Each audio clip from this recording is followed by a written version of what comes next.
Want to see everybody.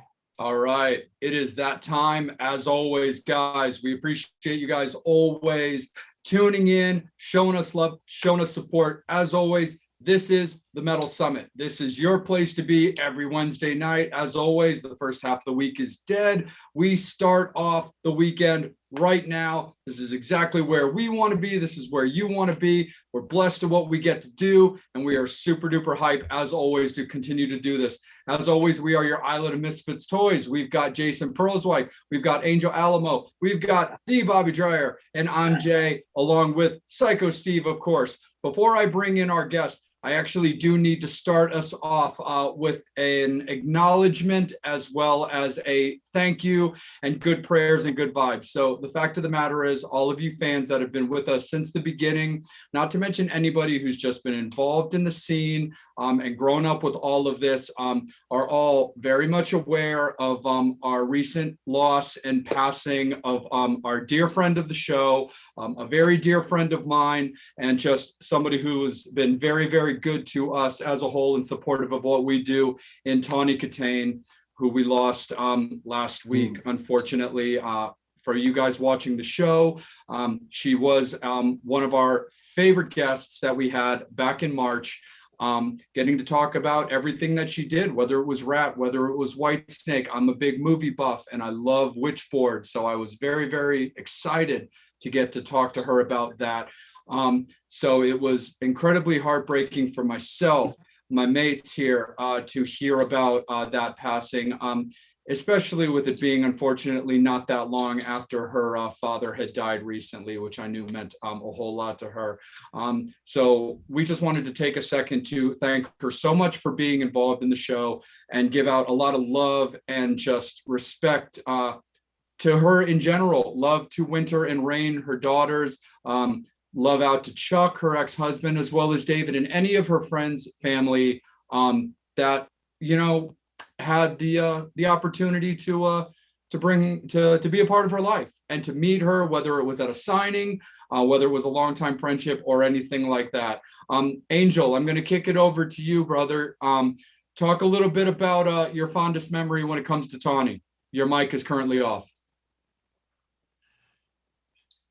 Oh, sorry about that. All right, buddy. Just the show in general, and again, was the only time that I had the opportunity to interact with her. But just her kindness, her willingness to share stories of Robin Crosby doing Whitesnake. We were, like I said, it's still shocking that she was on the show and then suddenly we lost her. But to her fans, to her family, especially her two kids and her cat, because we know how lovable he was on the show. We just sent them our thoughts, our condolences, our prayers are with you always through this difficult time and in the days ahead. Absolutely, man, 100%. Hey, Bobby, what were some of your fondest, brother? Oh, dude, you know, it was great. When we did the show, I was in, Ryan, I was down at Dollywood over in Pigeon Forge. So we did it. Yeah. It was badass. So I had Dolly sitting behind me and, you know, Tawny was the coolest thing because we sat there and we joked around. And one of the things we talked about was, hey, how funny would it be? I know RuPaul. I said, let's do a spoof. And we were talking about getting it done of doing the white median drag, doing her doing David and doing the whole Whitesnake thing. That would have been great. You know, and she was so cool about it. And it was just, so it was that kind of humor that she had, which was great. And, you know, talking about her ex, when they started playing Whitesnake when he was on the pitcher's mound, I was laughing my ass off. But, you know. Pushing the car before the video was. Oh, yeah. The car broke down and they had to like push it to like get it in position because David didn't have any money yet. He was super duper in debt at the time. The power of MTV. Exactly, 100%. So I made a statement on my Instagram that you guys are all welcome to go and check out, fans, if you wanted to see what I wrote in my past history with Tawny as well. But Tawny, we love you. We will always love you. I'm going to bring our guest into this conversation as well. I just don't want to take up too much of his time, but it's just important to us. It's important to the fans to acknowledge and thank her for taking the time out of her schedule to do our show. But we do have Ryan Spencer Cook, guitarist for Ace Frehley, Gene Simmons, Hair of the Dog, the Rock and Roll Residency. This is the guy. Ryan, thank you so much for taking some time out to do the show, my man. Yes, good to see everybody. Hey, thank you for having me. I mean, this is Absolutely. awesome. I get to see all you cool dudes and hang out on a Wednesday evening. I love it. Thank you so much. You're And, so welcome. I just Please wanna- join in on the just wanted conversation, to- friend. Thank you. And I just want to tell you that I echo all of your sentiments about Tawny. Tragic and sad news, and I was saddened to hear it and to read about it. I did not have the pleasure of ever meeting her like you guys did, and I think that that's just awesome. And I love that you guys each have like a special memory of hanging out and just speaking with her and actually getting to see her as a person rather than just somebody that we saw on the hood of a Jaguar, because that's how, she I do know just from what I saw about her over the years and when I read, she held that close to her heart. Yeah. And she was proud to be known for doing that. Besides Seinfeld, you remember her on Seinfeld? Yep. Oh, yeah. Mm-hmm. And, Bachelor Party, I know about it, witchcraft, everything. So I do echo your sentiment. And I'm very happy that you guys being fans of hers and friends that you guys got to spend some time with her. And that's very nice to you guys. Very cool. Absolutely, man. No, 100%. And we thank you as well, for sure. And let's jump into a little bit of action with you. So we spoke off the air about a lot of states, now Maryland included, which is where I'm at, are really starting to open up and tours are popping up. And it looks like, we're really, getting some action and some excitement is brewing. You play with Ace Frehley as well as Gene Simmons. And a few years ago, Ace Frehley played the M3 Festival here in Maryland, which is a huge deal, especially here in Maryland. That's been announced for 4th of July weekend. So we're really excited about a capacity type, concert situation type going. So talk a little bit about what you did during the COVID situation and what you've got going on now, because you laid down some tracks on Ace Frehley's latest album, but talk a little bit about what you had to deal with and what you're doing now as the world is reopening. Sure, of course. And, I just want to say real quick, what you said about some of those states, and more each day we're hearing about them opening up to capacity shows or even semi-capacity shows. I'm just very happy to know that states are opening up to just shows in general. The idea of not just entertaining them, but putting them on, that if it's half capacity, full capacity, that's great. It's all a step in the direction of all of us getting to hang out in a format besides Zoom, which is a great format. But man, I know we'd all rather be in the same venue somewhere doing a show together. So I'm happy about that. But just a real quick, when 2020 started and COVID kind of started in March, we're going to say, right? Mm-hmm. That's fair assessment. Our last show with Ace Frehley was December 2019, mid-month, okay? We all went home, and we planned on having January through April off of 2020. That was our plan. We were going to be off for 4 months and start the first week of May of 2020 and go back on tour. Well, so having those first 3-4 months off for us wasn't unusual because we expected it. Now, when the pandemic began in March, we were we didn't know what was going to happen. So we were still business as usual. We planned on having that time off. And then when the tour kept getting postponed, then all of a sudden dates are canceled.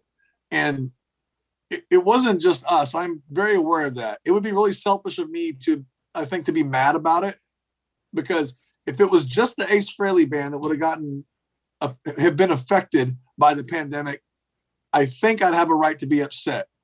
But it wasn't just us. It was everybody. It was every band on the planet and every person on the planet. Yeah. So, I just had to kind of sit back and decide, okay, what am I going to do? Now, like I said, I thought I was going to have the first 4 months of that year off anyway. So I was kind of in a place like, well, I wasn't working anyway.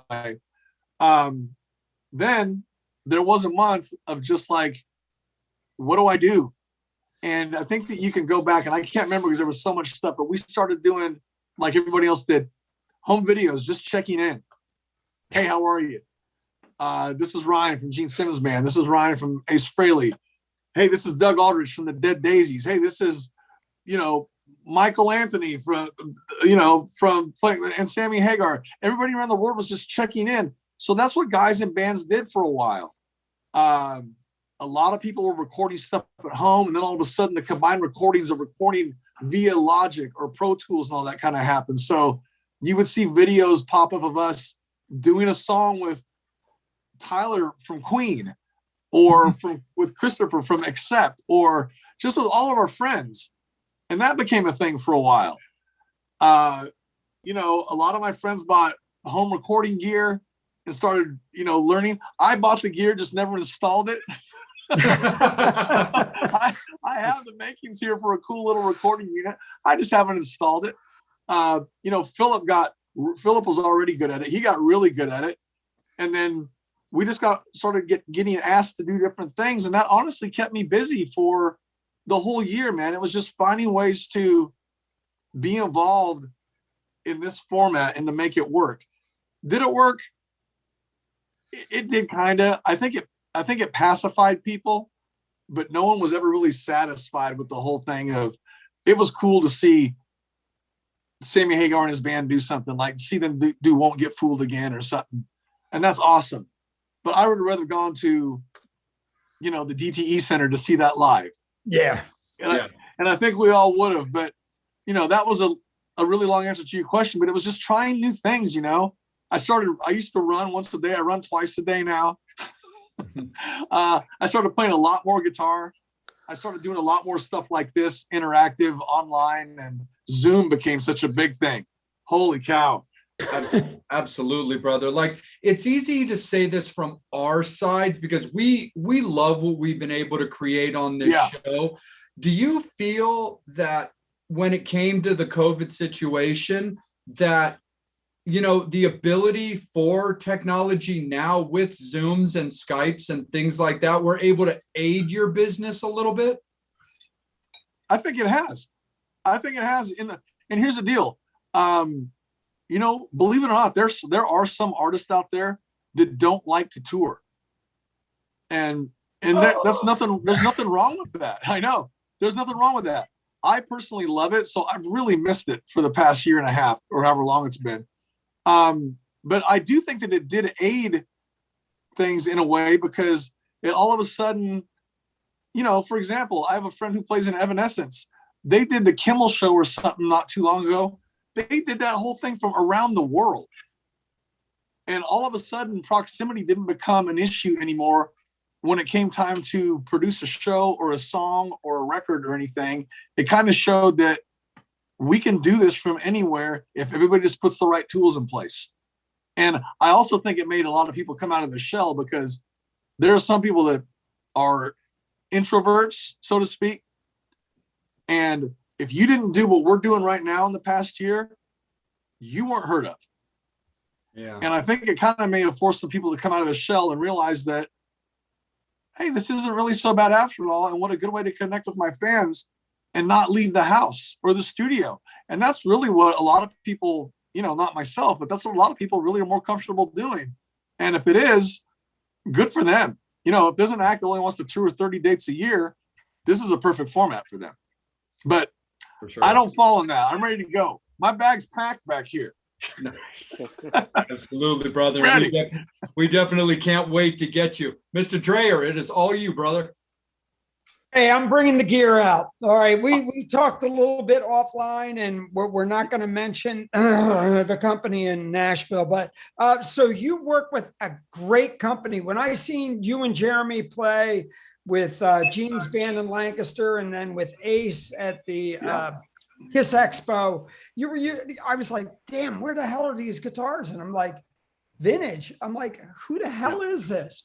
So give a little bit of that. Look, you and I are. Look, I got my ace here. I got all my aces here. You know, and then my ball and everything else. But Oh, the silver one. Ryan, I was hoping you break that out, dude. well, all right. Are we gonna go like that? All right. So and then right back here, Ryan. Come on. If Ace is gonna play one, he's playing this. Yeah. Yeah. But big thing. Talk about a little bit about vintage guitars, because you were mentioning it. Look, I'm like you. I'm such a gear whore and everything, and I have my guitars that I won't take out. People come in, use my shit. I'm like, fine, use it here. I get the call. Can I borrow your guitar? Can I punch you in the nuts? No. So I get it. talk a little bit about vintage, because what I've seen, and look, you guys could play a cereal box with rubber bands and it would sound amazing. You're a sweetheart.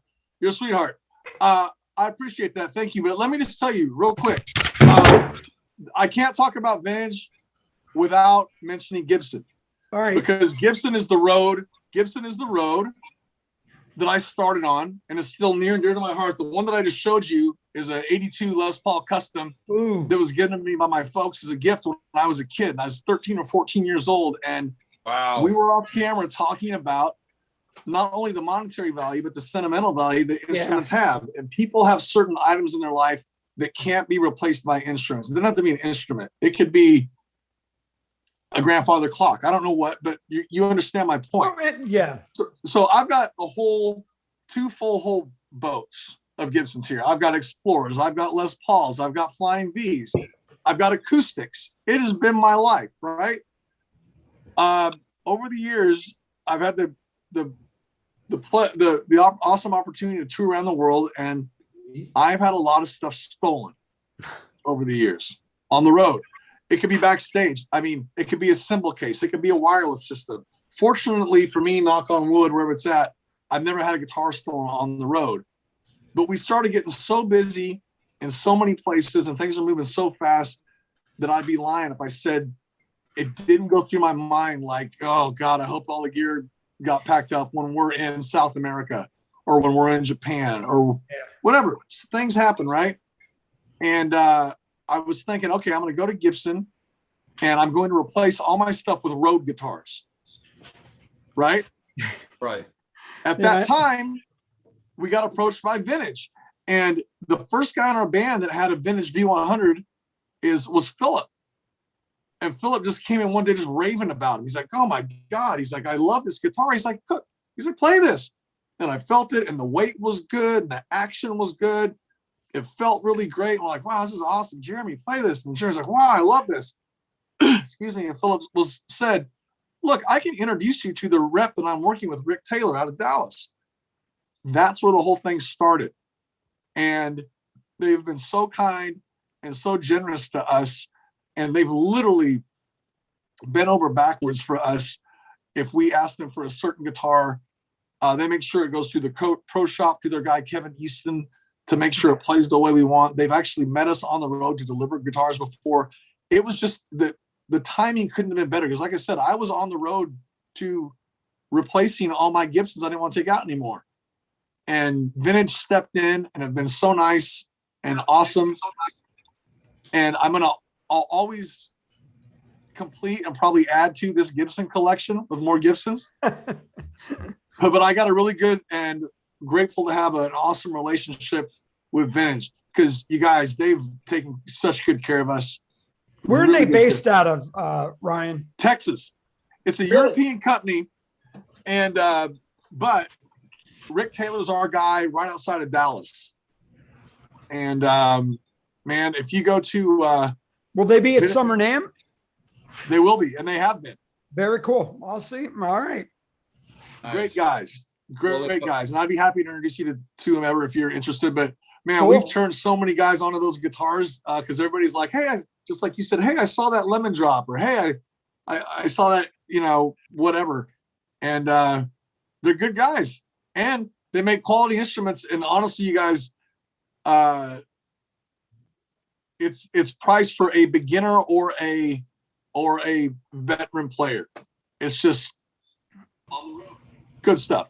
Well, that's Yeah, great because, look, I know how you are. Things do happen, but you don't mind if a $700 or $800 guitar goes bye-bye. That's exactly, and you know what? And that's the exact very transparent, clear conversation that we had with Rick. We're like, look, I don't want anything to happen to this, but if in transition from sets, a stagehand hits this guitar and it falls and snaps, Yeah. you're going to go, damn it. But it's not your 76 Flying V that you've had since you were, you know what I mean? Yeah. And he understood that and respects that. But that doesn't mean they take any less time working on their instruments and making them really good for us. And they're good, solid people. Rick Taylor and Kevin Easton have just been amazing to us. Well, that's great. And I'll get the link and we'll put it up on our site and everything and really Please. get that out. Please. Because, people are always looking for a quality, product. And, look, could be a new sponsor. Wink, wink, nod, nod. Absolutely. Go for it. We would definitely love that. I mean, everybody plays, so that's super Yes, cool. I And Ryan, the cool thing is, I mean, my brother lives just outside of Dallas, so that gives me an excuse to extend my stay to go visit. So if I'm able to lock something like that down, I'll hit you up so I can get whatever necessary contact information I need. Very cool. I'm happy to share it. You rock, Happy to Ryan. share. Thank you so much. But let's bring in the Jew for you. I think it's about that time to hear from Psycho Steve. Okay, so I have a question. Please. So, I've seen you in Hair of the Dog. I've seen you with Ace. I've seen you with Gene. Yeah. When you got the gig with Gene, everything, how did you handle it? Did you go, oh shit?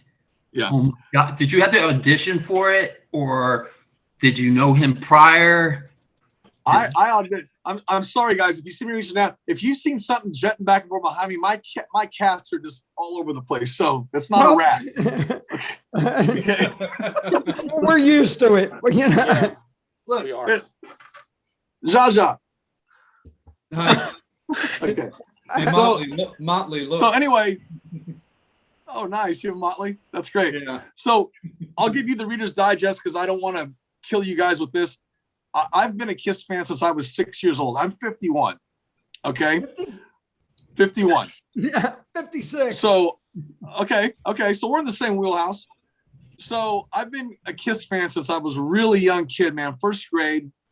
It was a fan turned fanatic thing. It has been a lifelong, joyful obsession that has continued to this day. Okay. When I got a record deal and I was living in LA, they were living in LA. And that's when our paths started to cross a little. I always noticed them and they never noticed me. And that's fine. Well, that's just the way it was. Because, if I was backstage at the Forum, I'd see him. If I was at the sushi restaurant down the street, I'd see Paul all the time. If I was eating at Chin Chin in Hollywood, I'd see Gene all the time. Every musical event, we were in the same room. And it got to the point where they were everyone was like, oh, yeah, I know that guy, And then when stuff started happening for Hair of the Dog, we were in the same magazines a lot and our paths started crossing there. But it was never a thing where we were even close to working together or anything like that. Fast forward years later, I get invited to play on the first Kiss cruise. Doc McGee's my neighbor. And I was in a band called The Big Rock Show. And it was me and Paul Taylor from Winger, Jeremy Asbrock, who's, I played with in Gene's band and Ace's band, and my friend Matt, my friend Dino. And we became really popular on the Kiss cruise, right? Like really one of the fan favorites, which was so fun for us. And Kiss used to come out and watch us a lot. So we were on every Kiss cruise. So I didn't realize at the time that I was auditioning for Gene's band. He didn't know that he was looking for a band. And you fast forward all these years later, like I think it was the 7th or 8th Kiss cruise. I got contacted by one of Gene's people and they said, hey man, can you get together with Gene? And I actually had an email beforehand that said he was thinking of putting together a band. Could we talk on the Kiss cruise? And he's like, hey, I'd seen you at Big Rock Show, blah, blah, blah. So, I know it's a real condensed version, but I ended up meeting with him on one of the Kiss cruises and we hung out for an hour. we were supposed to have lunch, but we never really ate. We just sat and talked and shot the shit. And he made fun of me and corrected my grammar, stuff like that. And at the end of it, he said, okay, so you know why you initially came here. I think I'm going to go out and do some solo dates. I'd seen you with your band. How would you feel about putting together a band for me? And the best way I can describe it is I told everybody who knows me is however old I was, 40 something at that time, 46-year-old Ryan Cook, high five, 6-year-old Ryan Cook. So hard, it was just, it was, I really was walking a lot taller when I walked away from that meeting because, man, I'd been so fortunate to be on so many. I wanted to get a record deal since I was a kid. I got one. I wanted to tour the world since I was a kid. I did it. I want to do all this stuff. But this was the validation that just made me feel like this was all worth it. This is everything that I worked for somebody like that I had admired my entire life to trust me to be in his band. Wow. It was the best moment ever. It felt like a Hollywood movie moment. That's so awesome. Did you putting together the band for Gene, is that what led to the rock and roll residency? No, here's the thing. I was already doing that thing called Big Rock Show, which was an 80s metal tribute for fun thing. Right. And then Philip and Jeremy had started the rock and roll residency right in the same time frame as Rock Show. We were going on. But then the thing was, they were inviting me every week to play at the residency. So the three of us became like peas in a pod. We literally were together all the time. If we weren't playing together at the residency, we were hanging out somewhere outside the residency. And the minute he said, hey, if you could put together a band, I knew in my head immediately that it's like, well, I got to get Phil and Jared. I got to get those guys. There was no question about it. And that's how it happened. It really happened that quick. The last day of the cruise was in November when I talked to Gene, and a month later he was in Nashville and we were doing our first rehearsal to get ready to go to Canada in early the next year. Wow. That's so sick for sure. Let me jump this over to our good buddy Angel there. It is about that time to bring you in, my good dude. How are you doing? How are the Metal Summoners doing? I am super awesome. Everybody's just having a good time tonight. Thank you, everybody, for watching. So our first question comes from Matt Porter, and he wants to know. I love Matt. Hi, Matt. Oh, everybody loves Matt. I do the kiss room with Matt. Hi. Cool. I try to be Matt's bodyguard, just protect him. He's super nice. I'm just a fan. We all want to be Matt. Yeah, we all do. But where is Matt Porter? I try to grow my goatee like him, but I can never look as good as him. So. Hashtag where is Matt Porter? Yeah. I don't know. Where is he? I don't see him. He's the watching. bottom of my glass. Oh, he's doing his Ric Flair. Woo. Yeah, he's doing his Ric Flair. Yeah. Okay. I know Matt is thinking, answer my damn question. Yeah. What's the question? Yeah, that's what he just posted. Angel, answer my damn question. No, he didn't write that. I know that's what he's thinking. Are there any songs that you wanted to do with Gene or Ace that they didn't want to do? Yes. Uh-oh. We tried so hard with Gene to do Rockin' in the USA. Side 4, Kiss Alive 2. Mm-hmm. And we tried so many times. And his response was always like, it's too poppy. And we'd come back and go, well, we did Christine 16 and that's kind of poppy. He's like, it's different. We're like, okay. We did She's So European. That's kind of poppy. He's like, no, it's different. So some nights it was really fun. Like when we had a new song to do in sound check or in the show, Gene would always show up at sound check, right? And we would always just start playing a song. Like if we were like, man, what should we do tonight? You think he would do Sweet Pain? So when he got up there, we would just start playing it. We didn't say anything. We wouldn't say, "Hey, do you want to do something?" We just start playing it, and he would give. And if he kicked in and started playing along, we were in. Every time we did that with Rockin' the USA, they would do it. and we always wanted to do that one, and it just never happened. Maybe another day. I hope so.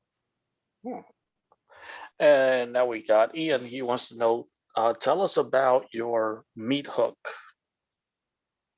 What? No, Not short meat hook. I know that's Is he on the right something website? Oh, Is that Grinder? oh, You oh know, my. It's a website, guys. It's a website. Is he talking about the thing we did at the Christmas show in Florida? Yeah, that. I forgot the rest. Okay. Of the sentences. The masquerade. Yeah. Okay, let me ask you this. That was a Christmas event Christmas, in Sarasota, Florida. In Florida, yep. Okay, but does he have like a more specific About the question or life just what happened in experience. general? Just on what happened in general. Okay, sure. Yeah, the meat hook life experience. Sorry, Ian. I know I messed the hell out of your question. My apologies. I'll kind of give an all encapsulating answer to that. So what happened was we went down to Sarasota in December, and I remember one of the dates was December 19th because my birthday is December 19th. So we were there on my birthday. We showed up, I think, on a Thursday night for a rehearsal. It was a 2-day socially distanced event in a large venue there, and they had these pods set up all over we could play.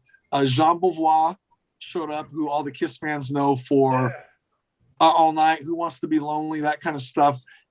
He also had, he was in the Plasmatics way back when. Rick Derringer didn't live too far away, and Rick was a guest. And, the Kiss connection there was that Rick played lead guitar on a song called Excited that was on Lick It Up. So for the first time ever in a live forum, Rick showed up and performed that song with us and played the solo like it was on the record. And then we did 2 of Rick's hits, Rock and Roll Hoochie Coo and Hang On Sloopy. Enough's Enough were there and did a full awesome set, and they're friends of ours, so we got to see them. But it was basically like a really smaller, socially distanced Kiss convention, because during the day there were Kiss vendors everywhere. We lucked out. The weather was really nice. The vendors were outdoor in the parking lot of the venue that the show was in, and it just like there were Kiss. It was like a small Kiss convention. There was Kiss bootleg albums over here, and there were Kiss posters here, and there were just all the 70s Kiss memorabilia up to today, which was really cool. And the guys that took care of the event, Neil Davis, they were really conscious of making sure that everybody was COVID tested on a daily basis. They had those quick finger prick tests to tell, you know what I mean? And they really had security people to make sure that people stayed apart as far as sitting in for the show. And as strange as it was really well run. And we embraced it just because it's the first time that we'd played live for anybody in a long time. And everybody was incredibly nice to us. And it was a nice way to spend my birthday. And very cool. We just really enjoyed it. So I kind of hope that answers the question. I don't know. Yeah, it does. Good. Again, Okay. my apologies for Good. messing up the question. It's not the first time. Candy Burton wants to know, can you share any funny Ace or Gene stories? Sure, man. Ace was just funny. I always joke about, because the question I get asked a lot, and we all do that play for the guys, is what are they like, and what's the difference between playing for the guys? My first answer always is, the only thing that Gene and Ace ever had in common, from my perception, is that they were in the same band. Other than that, they're just polarly opposite. Yeah. I can understand that. Gene, when we were on tour with Gene, there really wasn't a moment that we weren't together. We were always together. We spent a lot of time together. Pre-show, post-show, we were always in the same dressing room, even though they always made sure that Gene had his own dressing room and we had our own. Within 3 minutes, we were all together hanging out. We flew together. We hung out in the airport lounges together. We ate dinner together. We did everything. And then Ace, on the other hand, the band and crew traveled together, and Ace and his personal assistant, security guy, Jimmy, always fly and meet us in different cities. So a lot of times we don't see Ace till Ace shows up to the show or at sound check if we're going to do something new that night. We always used to joke, we would know when Ace entered the building the minute the intro music would start. We would be like, oh, he's in the parking lot. You know what I mean? Because they'd always radio in when he was coming in. The one thing that they do have in common is that both guys, they treat us like we've been in a band with them their whole lives. I'll never quit being grateful for the fact that those guys. Remember, I told you I love these guys since I was 6. Mm-hmm. Okay, it'll never be lost on me that those guys trusted me and the other guys, but I'm talking about me right now, just me in particular. That two of my heroes trusted me to be on the same stage as them and back them up each night. And like I said, again, man, you go back, that's just movie stuff. That's like Hollywood picture stuff, people, winning or working hard enough to get something that they wanted their whole life and just really wished for. I mean, you guys, you have no idea. When I blew out candles on my birthday cake every year, it was never to be in KISS, and it was never to be in a band with those guys, because it just seems so far away. The only thing that I always wished for was, I hope that one day I'm in a band that opens and tours with KISS as their opening act. That's as close as I thought I could get to them. So, I'm just completely blessed and blown away every day when I get to think about it. But going back, I know that was a real long answer, but going back to Gene and Ace, those are the best stories I have, because they just both treated us so well. But they're such different guys, and it doesn't matter how much or how little time I spent with each guy.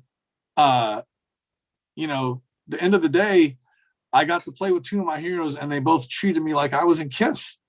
And trust me, I know I'm not in KISS, and I'm not trying to be that close to it, but that's as close as I'll get to it ever, is getting to play with those two guys. So I'm just beyond grateful. And so you feel like Tommy Thayer. There you go.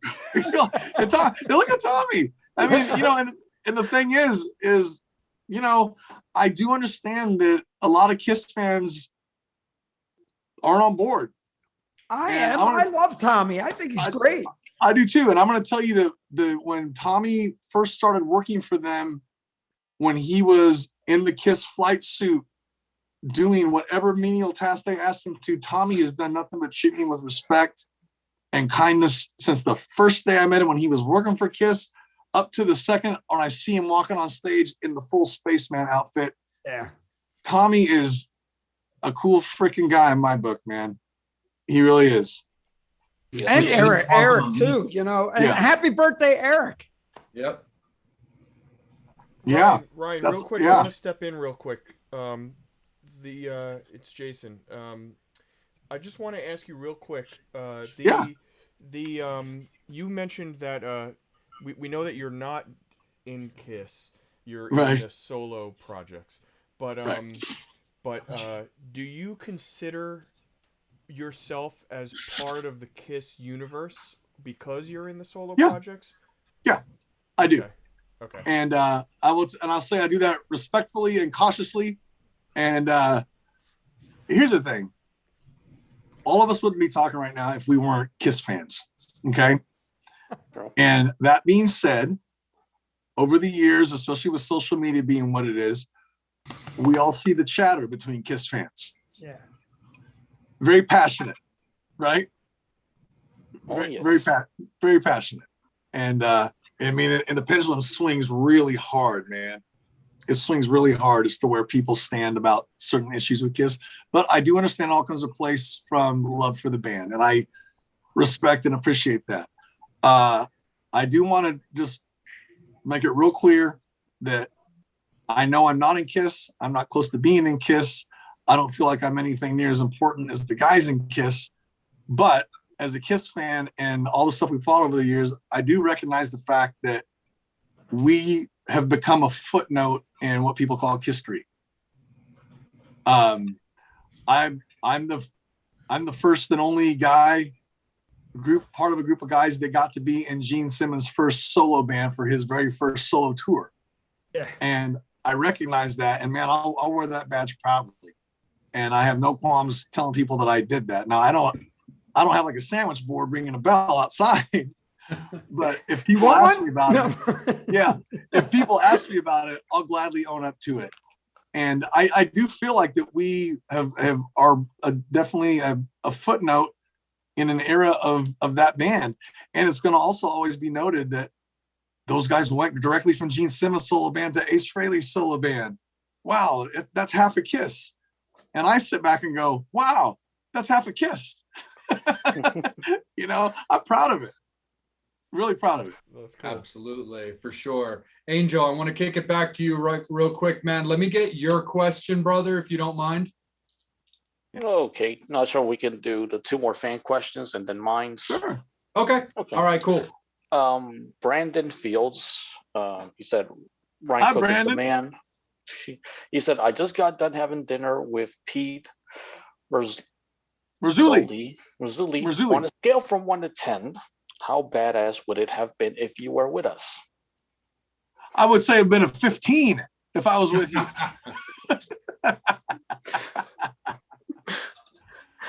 Oh man, I love those guys. Brandon just put out a cool new record with his band Minefield, which I have a copy of. It's not quite in arm's reach that he gave to me the other night. And Pete is lifelong, or a friend I've known, not lifelong, but a long part of my life. I've known Pete, and he's always been great. So that would have been a great dinner. Yeah, that would have been a great dinner for me to be at. So next time, guys. Sorry I missed you. Hey, it's a good way to. Hey, at least you plugged his record. Yeah. And Jeremy's on that record. Matt Starr's on that record, and Todd Kearns is on that record along with Brandon. So go get the new Minefield record. Getting it now. Hold out. Awesome. Give me a copy. Awesome. I'll pay you back in 10 years. Yeah, it's good stuff. Bill Wise wants to know, how's Boot and Racer these days? They're good. So anybody who doesn't know, Boot is Brian Saputo, Racer's John Sapettes. We were together in a band called Hair of the Dog. And I talked to them on a regular basis. Sapettes was here in Nashville not too long ago, visiting his family. His dad and his sister live here. So we got together the other morning, I'd say a month ago, and he's doing great. He's back in his hometown outside of Detroit called Farmington Hills, Michigan. And he's got a couple kids. One's in college. He's married. His wife is awesome. And Boot, Brian Saputo, is in Northern California, and with his wife Sandy and a couple kids. And he and I keep threatening to get together in Lake Tahoe to hang out and pretend that we're skiing, but we'll probably just drink. And and he's doing wrong with great. That. That's right. And he's doing just great. Both guys are just awesome. And we just put out a retrospective double 180 gram LP of Hair of the Dog called Big Bones that's doing really well. And we're just so happy. I never would have thought, because the last Hair of the Dog record came out in 2001, and at the end of 2020, during the pandemic, Craig Lindsley at Lindsley Records put out Big Bones on double vinyl. And man, it's an awesome gatefold album with tons of cool artwork. And Michael Wagner remixed and mastered a couple tracks for us. And it sounds really good. So anybody that bought it, thank you. I appreciate it. It's been awesome. I think I bought the wrong Minefield album. This is like a death metal band. I'm like, man, it's not the right one. Fuck. Here, hold on a second. Hold on. Yeah. Now this is awesome. Oh, yeah. Here This you is go. what we do. Plug new albums. This is it. Okay. That's okay. But I bought the other one, but I bought that one too. So now I got two. Thank God it wasn't a rap album or something. Well, listen, you made Or New those Kids on the guys' Block day. record. You made their day. But this is good, you guys. Nice. I listened to it online. This one I hadn't even opened yet. So the artwork is probably killer too, I'm sure. But Jeremy shared some music with me before it. I got that CD, and it sounds Here's awesome. the other And there's a band. video. I'm like, wait, nobody looks like Jeremy in this band. No. Looks like King Diamond. And they all look like they killed their sister. Yeah. And you can't read the logo. We're gonna get hit You mail can't make from out the those logo. guys. It looks like this. Yeah. My question is, what's the best advice you've gotten from Gene or Ace? In your best Gene voice. It's hard to do when I'm put on the spot. I almost said Paul. That's why I slowed down. Yeah. But you know what? The best advice, he was just always basically telling us in a very kind way to not be stupid. And I know that sounds dumb, but it was in a way of always like, watch what you say, watch how you present yourself, you know, always really make sure when you enter. There was a lot of business advice, you know, and it wasn't unsolicited either. He wouldn't just like sit down with us and like you're sitting down with E.F. Hutton and he just starts telling you stuff like a commercial. It was never unsolicited. I mean, he would sit and talk to us about whatever we wanted. And, you know, we killed him with asking about Kiss stories all the time. But he would always indulge us and tell us, you know, anything that we had or any questions we had or whatever. But basically, you know, honestly, I can't tell you verbatim a piece of advice. It was just always have your shit together, man. That was basically, I'm going to paraphrase everything he probably said to us that we, you know, soaked up, but it was just keep your shit together and show up when you're hired to do something, show up and do it right. And you know what, man, we took that to heart because he really, really trusted us. And we really went out of our way to make sure that we knew everything absolutely perfect for him. And we would try 110% because I'd be in my room at 2 a.m. after the show and an email would pop up and it would say, thanks for making me look so good tonight. And you guys bet your ass that I saved every single email he ever sent me because, you know, that was just, and basically that was a result of us taking his advice. Once we knew that he trusted us and was letting us do this with him, we were not going to mess it up. So, like I said, I'm going to paraphrase, but his advice was just like, don't screw this up, man. Not just this gig, but any gig. And that's good advice for someone who's been doing it for as long as he has. Yeah. You know? And been successful at it and still doing it. So yeah. That's good Still advice doing for it. all of us. Still doing it. Yeah. Absolutely, 100%. Well, fans, I want to let you guys know we actually do have Ryan tonight on a limited basis. We definitely want to respect his time for taking his time out with us. So I actually do have to hit you guys with last call for alcohol when it comes for questions. But go ahead and go ahead, Ryan. I was going to say, if there are more questions coming in, keep them coming, man. We're on a roll. I don't want you to, if there's one question left, we'll do it. If there's 10 questions left, we'll do it. You know, if I start tiring out because I'm old, I'll tell you. Okay, so no worries. Well, we definitely have another segment for the fans. Like I'm not cutting off the fans right this second. I'm just kind of giving them a heads up. So cool. So Ryan says he's still doing good. Well, we're just going to definitely make sure that we honor his wishes and his time as well. So fans, don't forget, get your questions in there so that way we definitely have them to ask. And all that good good stuff, guys, for sure. So Ryan, thank you. I want to take you somewhere just kind of fun and then more of a serious question. As the dominant, as you can probably see, tattooed guy of this lineup, many of us are tattooed, but I can also see that you've spent some time in the chair as well. I have one. Do you have a Kiss tattoo? And if you do, what is it? Yeah, I do. And they're real tiny. So right in here, and they're real tiny. Oh, that's you can't cool. see them. Yeah, we can. Okay. So my sleeves were always, for the most part, really planned out. Mm-hmm. Right. So they were always, for the most part, like when I first started getting tattoos, there was one here or there. But then when I was decided I wanted to go for it, there was supposed to be a rhyme, at least in my pea brain, of what it was supposed to be like, right? Sure. So my point being, the reason I've got these really tiny ones, there's Gene's eyes right there. and then over here is Aces right here. And the reason that they're right here in such a weird, like small place was because that's the only real estate I had left. And when I was on the last couple of Kiss cruises, Philip and I were like, well, we play with Gene. Let's get the bat eyes. I don't have anywhere for it because my whole back is covered too. My whole back is a big piece, right? And I'm not going below my belt line or my chest. So I'm like, well, this arm's full. This is full. I got a little space right there for Gene. And that's when we were playing with Gene. Then the next year comes. Guess who we're playing with? Oh, that would be Ace. I had 1 inch left right there next to Gene. So while they're not really that big, hurt like a bitch over there too. I'll tell you what, man, we drank a lot on those cruises. So it didn't hurt that bad. He didn't feel a thing.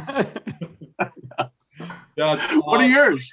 I've got a caricature of Paul Stanley right on my forearm. It's like a little cartoony caricature. I love it. Of Paul Stanley. I love it. Awesome. Has he seen it? No, he hasn't. So it Okay. actually, I'd always wanted to get stuff for Kiss, and the opportunity presented itself while I was actually being tattooed by Brad Lee, of all people, from one of our No sponsors. kidding. And he was working on some pieces of mine, and I had a faded out like vampire tattoo that I wanted to bring back to life. And I had a picture of it that I pulled up to show him so he could spruce it up. And he was like, yeah, I can do that. But then he kind of looks at me at one point. He's like, I got something else in mind. And I was like, okay, whatever, dude. He's like, do you like Kiss? I'm like, I love Kiss. He's like, will you just let me do my thing? I'm like, dude, just do your thing. So he starts working on me. And then at one point, and he just kind of looks up at me and he just starts laughing. I'm like, you're doing Paul, aren't you? I was like, yes. He's like, yes, I am. And I knew it because the way that older vampire had been designed was more of a portrait design with those high cheekbones and that narrow jawline. I knew who he was doing when he said he wanted to do Kiss before he even got into the details and stuff. So that's the one that I've got right there. But to tie it into my other question, so you're playing with Gene, you're playing with Ace. Paul just released a solo album. It's stylistically a little bit different than the stuff that Ace does with his albums, the stuff that Gene does when he goes solo. Were you approached at all, or would you have an interest in playing in that band if you're offered? And you can just say you've literally run the gamut of Kiss guitar players. Okay. I'm going to answer those one at a time. So number one, no, I was not approached at all about it. You're talking about Soul Station, right? Yes. Yeah. I wasn't approached about that or any other thing by Paul Stanley for that matter at all. Whenever we've met him, he's been super, super nice to us and everything. And, you know, I can't tell you how much I idolized Paul Stanley growing up as a guitar playing front man. I mean, that was my guy, you know, and I absolutely adore and respected Paul forever. That being said, I can't even say that we're friends. We're acquaintances. He's always really nice when we've been around Gene with us, and we love to watch him make fun of Gene, which is super great. Actually, watch them make fun of each other. I was not approached. I wasn't even considered.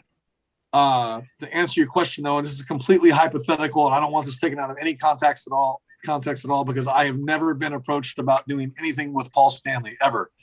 Not even in a dream have I been. I haven't. So I'm clarifying that. If I was ever approached to do anything with Paul Stanley, it would be an emphatic yes. Yes. That's awesome, dude. Yeah. And I love Kiss. I love Kiss, you guys. And I'll tell you what, when I saw the Paul Stanley Live to Win tour, I went to the first show with Doc. I did 2 dates with him on that tour. Oh, great. That's awesome. Well, I was at the Tabernacle for the first show in Atlanta, which isn't far from here. And I went down with Doc.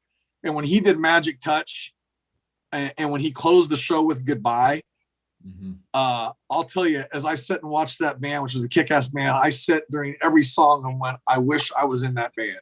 Oh, it was great. That was so Yeah. good. And Yeah. he was in such good he was just hitting it, and oh man, it was just awesome.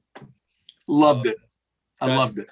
That's cool, man, for sure. That would definitely be super rad. And trust, and yeah, Ryan, when it comes to this show, you don't have to worry about being taken out of context, dude, because we don't edit. We are a live, just fire at will conversation show. You know what? I appreciate that. But like I said, I do know how passionate Kiss fans are. Yeah. And I never want to be misquoted or anything as the saying. It's just, you got to be careful. Yeah. And you got to be respectful. And I'm always going to be those two things when it comes to this band. Now, we're all going to like and dislike different things about Kiss. Oh yeah. I don't love every Kiss song. And none of you guys love every Kiss song. But there are songs that I like that you probably don't like, and vice versa. And that's what makes Kiss one big. What a weird fucking fan base, isn't it? I mean, that's present company. But it's more of a family where the cool thing about being a Kiss fan is you can be a 36-year-old, 14-year-old. I know. And that's what it is. Every time I run into a Kiss fan, I feel like my 14-year-old me comes out and goes, oh, this is great. And it's almost like me too. A cult or whatever. I feel like, Jim Jones with the Kool-Aid or the Kiss wine. Sponsored by the Kiss Gene. wine. Absolutely. But hey, and Bobby, it's funny too, because you mentioned that, because the thing about Kiss also, and we'll all agree on, is I have my favorite records and my favorite eras of the band and all that kind of stuff. And let's say there was something about Kiss that I didn't like. And let's say I didn't like it. If somebody that wasn't a Kiss fan dissed it, I would stick up for it. Gotcha. Nice, man. That's awesome, dude. Bobby, and I think we're all like that. Oh, they definitely are, for sure. Bobby, keep rolling with it. Okay, so Ryan, I'm going to go with this. I'm looking at your toy chest behind you and your magical wall. So I'm going to go, look. Before you go into it, you and I were talking off air. So my brother of another mother, Matt Porter, love him. We did the Kiss Room, everything, met you guys. So I took Matt to Allentown, Pennsylvania. And before we went, a couple months, Mr. Stan Lee, Spider-Man, put something out online and goes, hey, I'm selling stuff. Well, I couldn't believe what he sold. So right here, what I have. Wow. Is the jacket. So this was Stan Lee's. Stan signed it. So when we were there with me and Matt Porter, I had everybody on the band sign it. The funny part is Gene comes around. I'm like, Gene, he goes, I can't do the Gene voice. You could do it better. He goes, how'd you get my jacket? I'm like, what do you mean? How do I get your jacket? He goes, that's my jacket. I said, I bought it from Stan Lee. He goes, I gave it to Stan. Where does Gene sign it? Right over the finger. Typical Gene. So if he's going to do it. I love it. And I love that you got the one with the finger and not the fist. It was Stan's. And put it this way. You get what you pay for. Let's just put it that way. I love it. I'm glad you got it, though. And the cool thing is but I want to ask you, I'm looking around your room and look, we're all good friends with Johnny O and everybody, we all have her. Sure. What is that piece of that thing you have? Whether that just goes, it's kind of like Willy Wonka, the golden ticket. What is that thing you have? Okay, you see me looking around here because there's so much stuff down here. I just don't have room for things. There's stuff in storage. Do you care if I take this and show you a couple things? No, but that's great. Okay. So this is where I hang out. Okay. So this is my desk, and this is what's above my desk every night. Oh. Wow. Okay. That's originally from, the Love Gun era, the foil poster. But as you can see, I I'll just bought one start on at this Pep's corner. bookstore. You start here, and it's got everybody. There's my vault from Gene, where he wrote, "Hey Ryan, blow me." You can't see it because the stuff on it. I say that to Steve all the time. Yeah, but here's everything, and here's David Lee Roth. Here's Motley Crue. There's Stevie Nicks. There's me and Nils Lozauer. There's me and Shanker.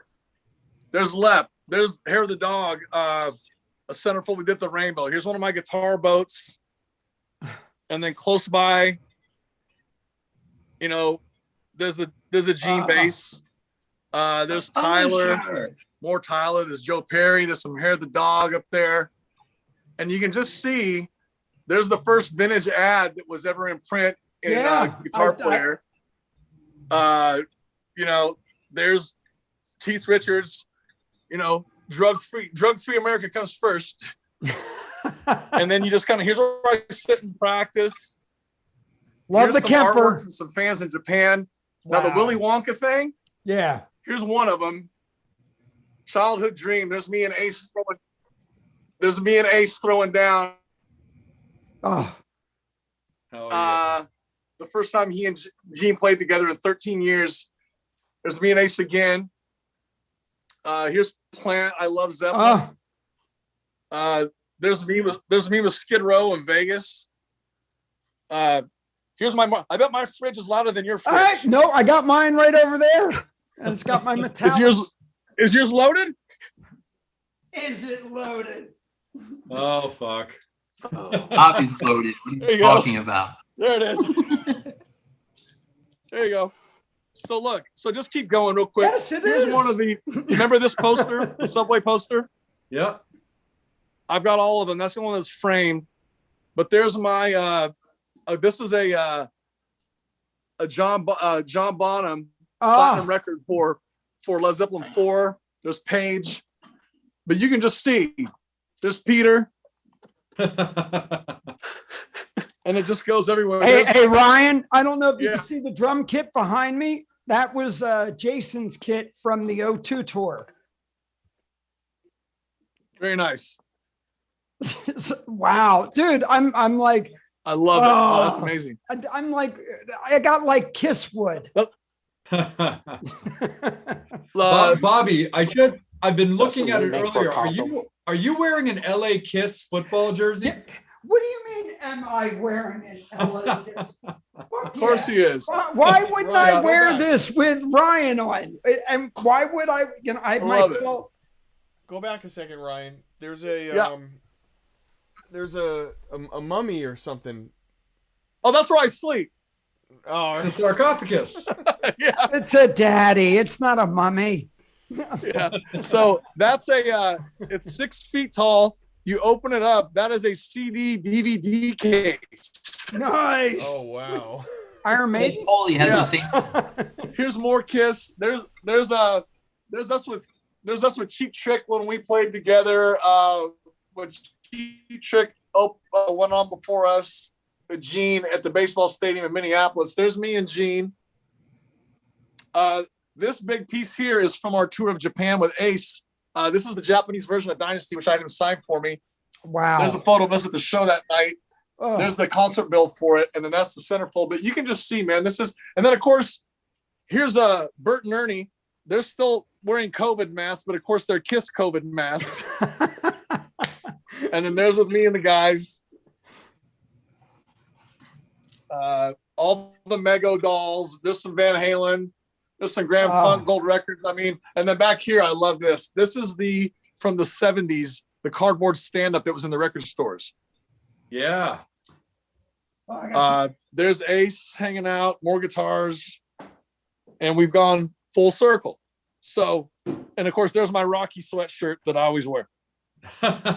So, because you gotta love Rocky. You gotta love Rocky. But you know, Wow. but Now, anyway, That's so That was the badass. nickel tour. Oh, look, you just made half our audience like sit there and troll. Matt Porter just passed out. That's all I'm saying right now. Yeah, somebody like Cheers, like, guys. call Amy, wake him like, up. bring him back. Hey, Bobby, when you hit your fridge, was that a Natty Boh that I saw you break out? Yes, sir. Damn right it was. Psycho Steve, the Jew for you. It's time to bring you back in, my good dude. Okay, so question is, Steve, really quick, talk about this. I got that from Gene. Let's see, hold on. It's a clock. The clock that It's Jason is Oh, holding. okay. It's a kiss Gene gave me clock. that. It's And we were Steve's. talking about tattoos. As you know, Gene has no tattoos. When I got my first tattoo, he smacked me in the back of the head and he said, "You're like me, Jewish. Jewish kids don't get tattoos." And I was just like, I know. yeah. He made so many, and since you brought it up, I don't want to be. Go for He it. loved to talk. Jew jokes were all we heard. Yeah.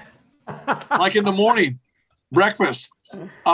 The server comes up. Can I get you anything to drink? I'd say, hi, I'll take a coffee and orange juice. He'd say, did you say orange Jew? I said, no, orange juice. So everything that was juice or had the word Jew within it, Yeah. Gene would pick the Jew part out of it. Absolutely. Like I'd be on stage at sound check and we had wedges, monitors on, and I'd be to the monitor guy. Hey, can I get a little more stage right guitar on my wedge? And he'd say, wedge is Jew backwards. And then he'd make that face. After every joke, he would be like, hey, what? It'd be like, hey, Steve, why do you have that tattoo? And then it'd be whatever the punchline, and he'd go, Yes, give it the death stare. it was joke, and then joke. Right. Joke. Oh, That's what it was. Steve, I have to jump in real quick. My brother's watching and just spoke up on the feed because he's Jewish. And he's like, Jews don't get tattoos. It's a Jew JD, I too. love you. JD, I love you, brother. Steve, back to you, man. Okay. So 2-part question. Do you have a favorite Ace song? Do you have a favorite Gene song? That's a 2-part answer. Yes, Okay. but that answer changes day to day. Okay. I would tell you today, my favorite Ace song is the Alive 2 version of Shock Me, because I've been thinking about Ace a lot lately, and we've been corresponding or whatever. And I was out running today and I was just like, man, I've been thinking about Ace a lot. So I hit Alive 2, and there's so many memories tied to that song and that particular performance, and Paul Stanley announcing Ace at the end of his solo, Ace Frehley lead guitar, that whole thing. Yeah. And then Ace's, and the thing is, we all know, and God, I'm fortunate to say I've seen so many Ace solos now. We all know that Alive 2 version of his solo is a condensed, edited version for the record, right? Yeah. Absolutely. But man, that's the first thing. I heard that version of his solo during Shock Me before I saw Kiss live. And that's just always, today that's my favorite song, because I'm just thinking of getting back on tour with Ace this upcoming year and how lucky I'm to be playing with him, and just what it really was that fired me up the first time for Ace Frehley. And so today it's going to be the Live 2 version of Shock Me. For Gene, probably Charisma. Wow. Nice. You know why? Because that's another one of those songs that, I always loved Let Me Go Rock and Roll.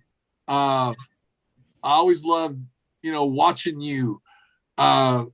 Just everything, there was so many songs with them I loved, but I kind of gravitate toward Charisma lately because it was something that he wasn't quite sure would have worked, but we felt really passionate about doing it in his solo show. After we did it, we did that song every night. And there's something about the harmonies. Phil and Jaron and I sing really well together.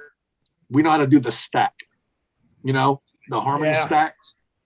And there's something about us doing that song with him And I can just still look over and see his face when we're playing it. And, he'd always, and even during it, because it's doing that chunk, dunka, dunka, dunka, dunka, he'd be like, yeah, sounds good. He does it in the mic. And it's just one of those moments, man, we're the only group of guys that got to do that with him. So today, that's my favorite Gene song. Ask me tomorrow, I'll tell you a different one. Right on. Now, my other question is, what was your first Kiss concert and what year? Creatures of the Night. Ooh. Creatures of the Night. You were late to the game. Kiss tour. I was. I was 12 years old when that happened. And I did get to see Dynasty. I did not get to see Love Gun. So that was my first show. And, man, I don't know if you guys saw Creatures of the Night, but I'd only cheapen it by trying to describe how cool it was to you, the production. Right. But you guys, you have no idea the shock that I had to sit down. You remember the old Kiss programs were like this big? Yep. Yeah, I got ton. 77 was my first tour. Okay, good. Awesome. You have no idea what it was like for me to sit down and open that thing and not see Ace Frehley. It's Vinny. Right. Yeah. I didn't know Ace wasn't going to be there. It's like opening a Playboy. I'm happy. thinking it's a Playboy. Wasn't happy. Exactly. I was completely blown away by the show and loved it so much. I mean, it cemented everything that I kind of had thought about it to that point. And that was the night that I was like, Paul Stanley's bad motherfucker. Because that was kind of a dangerous Kiss, because they were in that era where I'm not sure if they knew what they were going to do next. And there was just like a bad boy thing and a lot of frontmen. And then Paul was kind of going there, but it was still badass. And there was just, man, it was just such a good show. It was such a good show. I loved it. It's still one of my favorite Kiss shows, and I've seen so many now. There's never a bad Kiss concert, Ryan. There's never anybody who bitches. Or I don't care what genre or what incarnation of the band it is. It's Kiss. Yeah. And I've worked with Kulik and everything else. Look, I've never seen a bad Kiss show. Yep, I'll give you that. Yep. Absolutely, for sure. Angel, I'm going to bring you back in, but Ryan, I got to tell you right quick, we just got a little love on our live feed from my buddy Jeff Coffrin from Roxy Blue and Full Devil Jacket. He's like, dude, Brian's my boy. We jammed out in the residency, so he sends his love. Right on, Jeff. Right on. Angel, it's all you, bro. Okay. Guess I'm going backwards. This question is from Andy. Oh, Ryan, when you started showing off your room, the feed just started like. Oh, yeah, dude, it went through the roof. Oh, awesome. Great. Awesome. Oh, I love it. It was like porn for half of us. Okay, going backwards, I ended up with two more questions. That is true. There are no bad Kiss shows. Right. I mean, fuck, they're still touring. They're still rocking. Oh. Yeah. Unlike grunge. Sorry. It happens. Told you the best thing to happen to Nirvana was David the Gun. I mean, I know Jason's gonna kill me later. Come on. He'll be like, "Damn it, Angel." Angel, you're already bringing up grunge. I hated grunge. Thank God Kiss never did grunge. I don't mind the disco, but that would have kind of pissed me off. Thank God that in '96 they got back together and they showed them how to do a fucking rock show. Yeah. Yes. Yeah. I agree. I love it.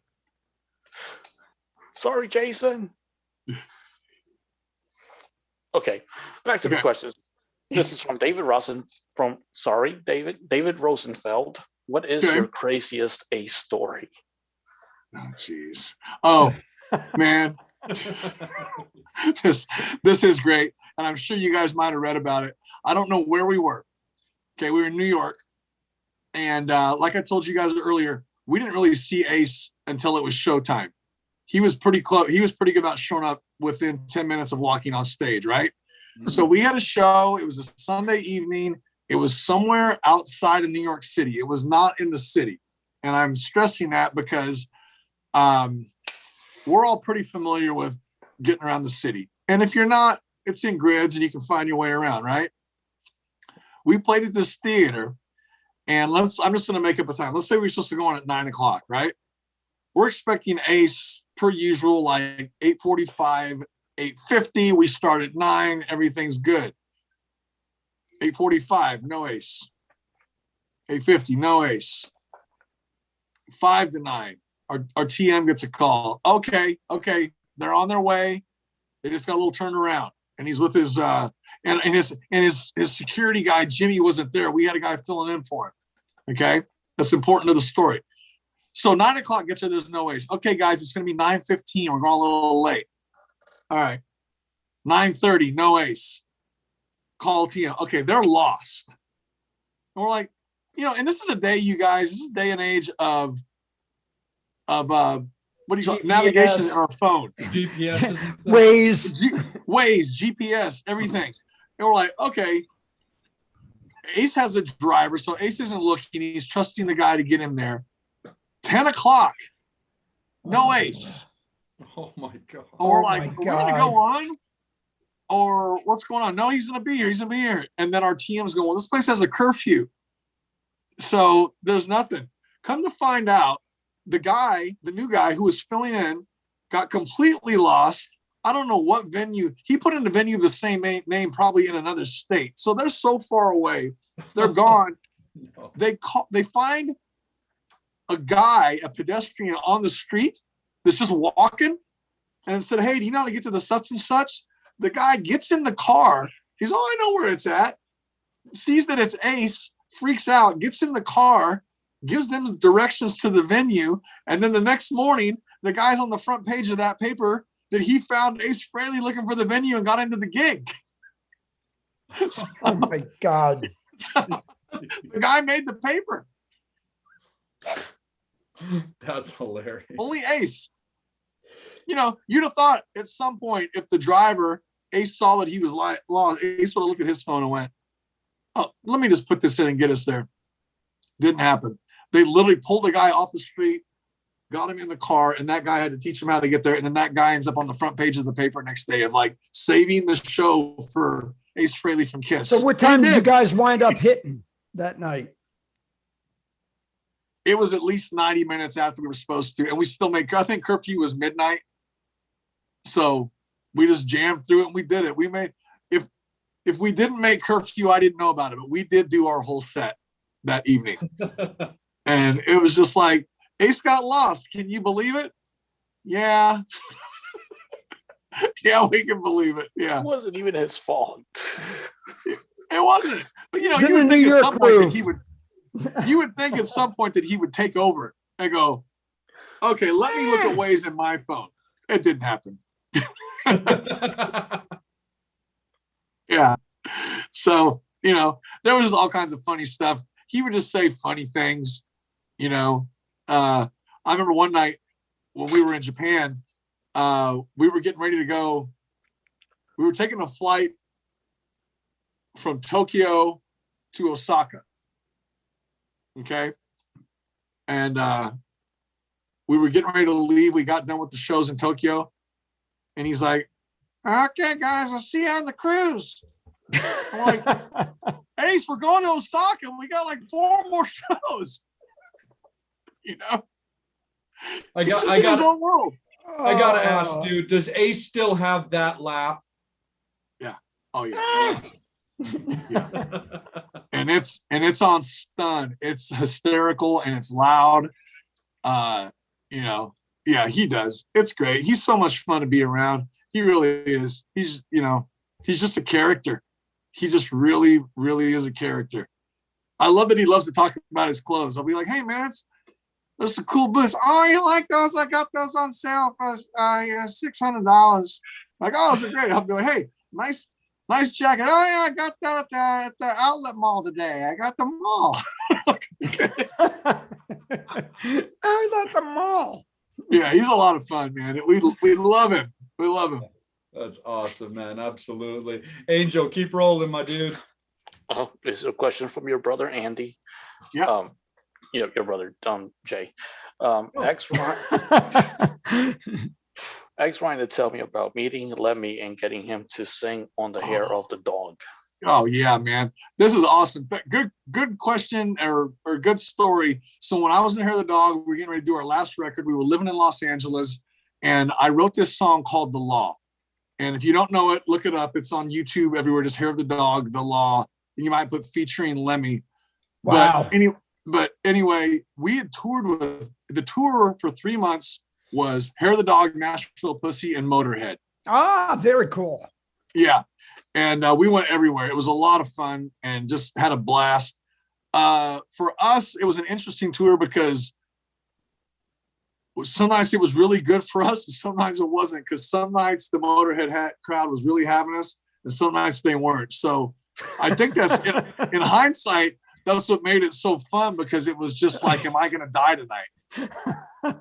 But anyway, we got along famously with Lemmy and his band and his crew. So when we got back to Los Angeles and we were doing that record, I wrote this song called The Law, and there's this one point where the chorus stops, the whole band stops, and there's this like, I am the law. That's the line. And I thought, man, it would be cool to hear Lemmy sing that. I wonder if he would do it or even remember us. And so we had our manager call his manager, and they said, sure, why not?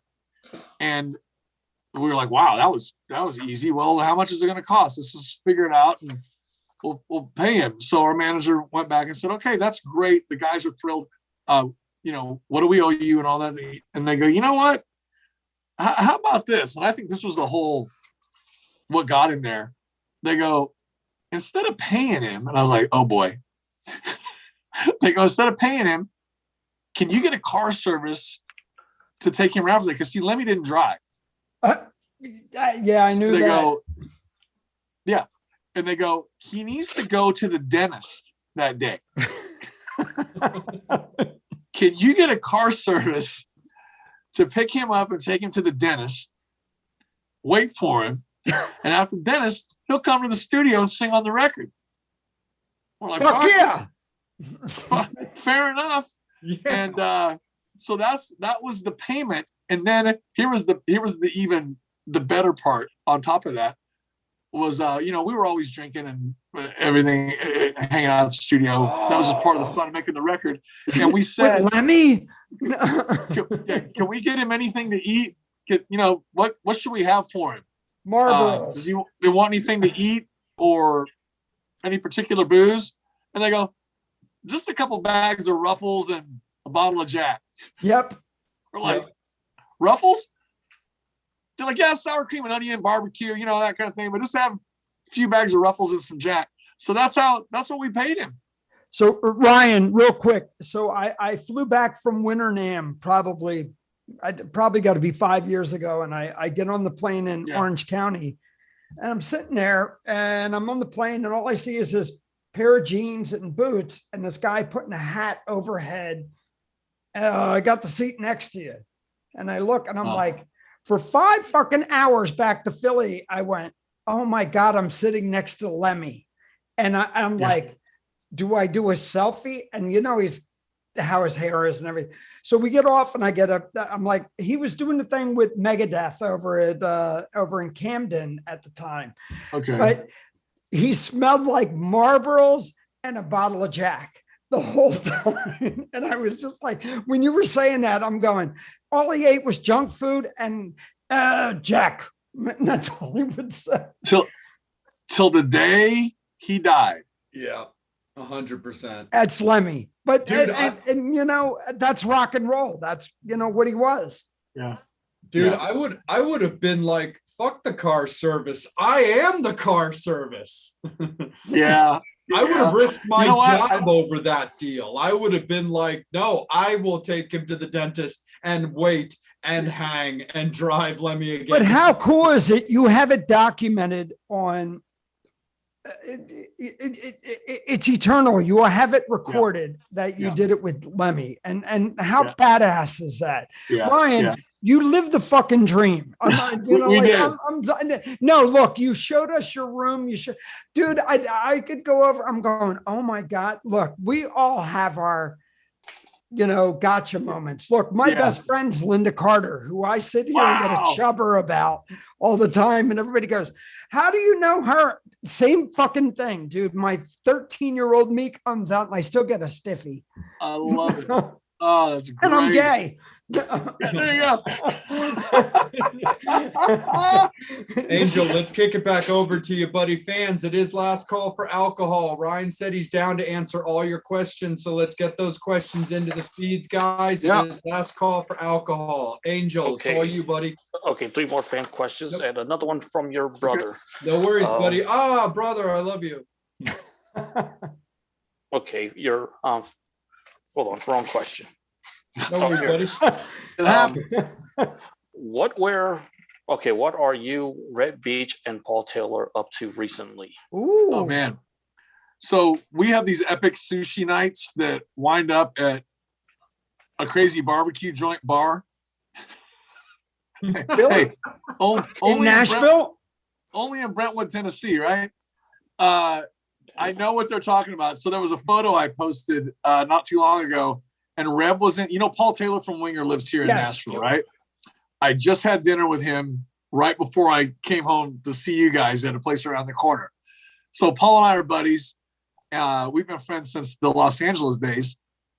And Paul lives here. Kip Winger lives here.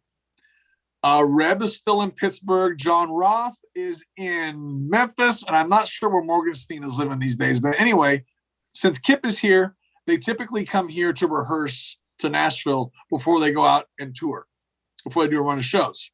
So Reb's been coming down to do some recording and writing with Kip and also rehearsals.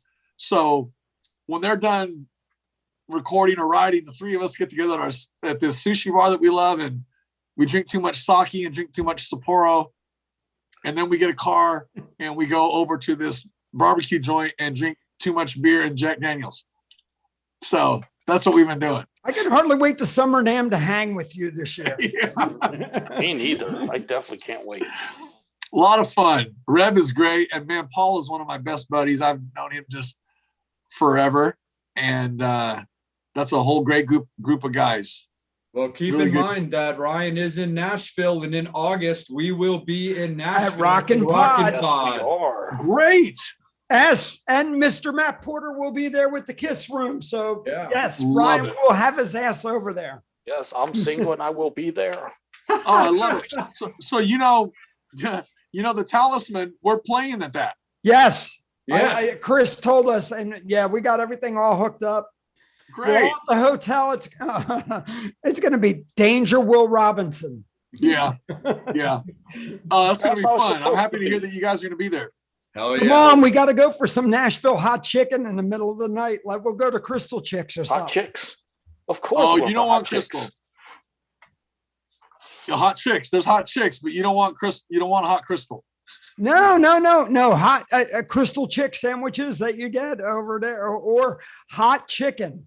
Hot chicken. There you go. Nashville hot chicken. We'll do it. That'd be great. Hell yeah, brother. Angel, right back to you, buddy. Okay, just a comment from Chris. Chris he's the host of Decibel Geek. Oh, Simzak. Yeah, from Yeah. Rockin' Pod. So he said, when you start touring with Gene, I expect my request for Murder in High Heels to be fulfilled. Just wanted you to know that. You know what? I would be happy to do that if Gene will do it. How's that? That sounds great.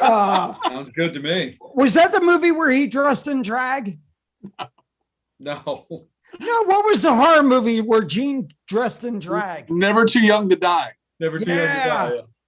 Come on, freaking Jay! I thought you would have known that. I did know that. Never too young to die. Wasn't John Stamos in that film? Yes. Yeah, he was. Now that's just like Cheerios and mayonnaise or something. You know? Think about Man. Bobby, you're on Man. timeout. it. Oh, I'm sorry. He's always on My timeout. bottle's empty. So is mine. It happens. Send me one. Oh, Matt Porter. All right, good buddy, Matt Porter. He says on several shows with Gene, you had kids come up on stage at the Yeah. show in Philly. It seems spontaneous, which we found out later was set up. Describe having the kids on stage. Okay. So he was always, Gene loved being around kids. He loved seeing kids get up and play their instruments or whatever. So there was a period where we would be on stage and he would look out in the crowd and there would be a kid, someone would be holding the kid up or whatever. And Gene would say, bring him up, bring him up. And the kid would come up and play. And some nights it was always cute and it was always fun. And I think Gene got a bigger kick out of it than anybody. I mean, the crowd loved it. The child loved it. You know, and it just was a kind of a really feel good moment. Right. And at first it really was that. It was just a random pick. Hey, how about you? Come up here. Some nights, and it was always cute, but some nights the kid couldn't play. Like some nights the kid could play guitar or could play drums or could sing. And then some nights it was just a wash where as cute and as fun as it was, the kid couldn't play an instrument, so we didn't get a song out of it. So as time went on, he would start saying, find a kid in that city that can play. And we try to keep it as spontaneous as possible and just go, okay, give the kid 3 songs to learn. And if we have them up, we'll have them maybe do one of those. But it wasn't a thing we'd rehearse. I think we rehearsed with the kid maybe a couple times. But he was always really hardcore about making sure it was a young kid who would get a really big kick out of it. Because, man, once word got out that he was bringing people on stage, you guys, I have photos that photographers would take of the crowd. And there were signs everywhere that would say, Gene, please let me play with your band. Gene, please let me get on stage and all that kind of stuff. So the answer is yes to both questions. Yes, it was spontaneous and just drag a kid up. And then there were some cities where we would tell the promoter, hey, find a young kid that's a good drummer. And we'd have that one planned. So it went both ways. But his main thing was he just always wanted people to get a kick out of it. The few times that it didn't go well was when I would run into people that were older. Like if you were 20 years old, you were kind of aged out of it. That wasn't cute. He wanted young kids. And I'd always get confronted by people like, well, why do you have me? And I remember a couple instances where there were people that were really put out that, well, why couldn't I get on stage? And that was a little weird sometimes. I'm like, well, you're not 10, you're 30. So get out of here. But so the answer was yes to both of those. It went both ways. Ryan, you got to tell him, look, if you want to come on stage, Botox. Something. I didn't say buttocks. I said Botox. Yeah. Right. No, but I know but look, Gene's got to realize, and I brought it up before, look, when I started doing the Kiss Room with Matt years ago and everything, and Ryan, you talked about it. For an hour and a half, we've been talking about this, and it doesn't get old. The 14-year-old, the 6-year-old you comes out. Look, it's Kiss and Disney are the only two things that'll last longer than cockroaches. Yeah. I agree. And, I do have a couple friends, like music industry friends and stuff. One guy in particular, I just remember the quote, because he knew just how over the top and how much I loved the band. And, this is a guy that I respect and, knows music and that kind of thing. But he's just always shakes his head. He's like, why Kiss? He's like, there's just so much out there. And what made you land on them? What made you land there? You know what the hardest thing is? It's like trying to have a 4-year-old explain Santa Claus. and Yeah. you can't, because Yeah. I know what it was like when I seen the Paul Lynde special when it Yeah. came.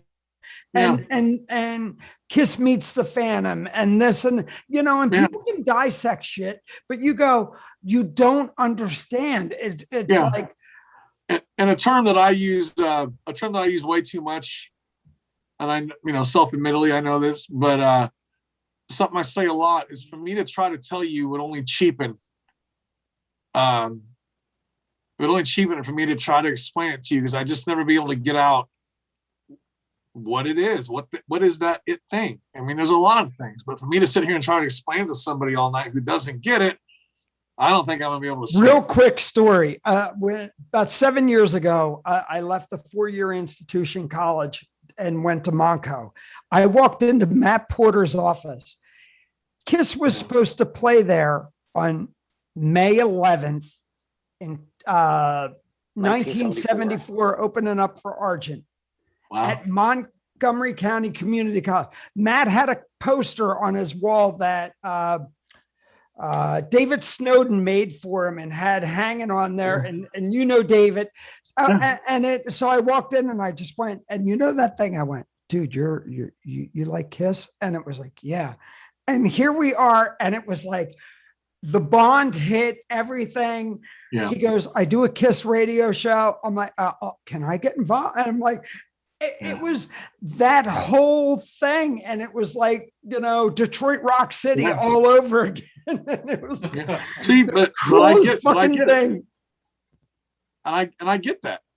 I mean, I get it. And it's, everybody that's on this thread right now, all of us talking together about this right now, we get it. Like I said, I don't, if you don't get it, I don't want to explain it. Dude, you are our fucking Cinderella tonight. You don't know how much you have the glass slipper.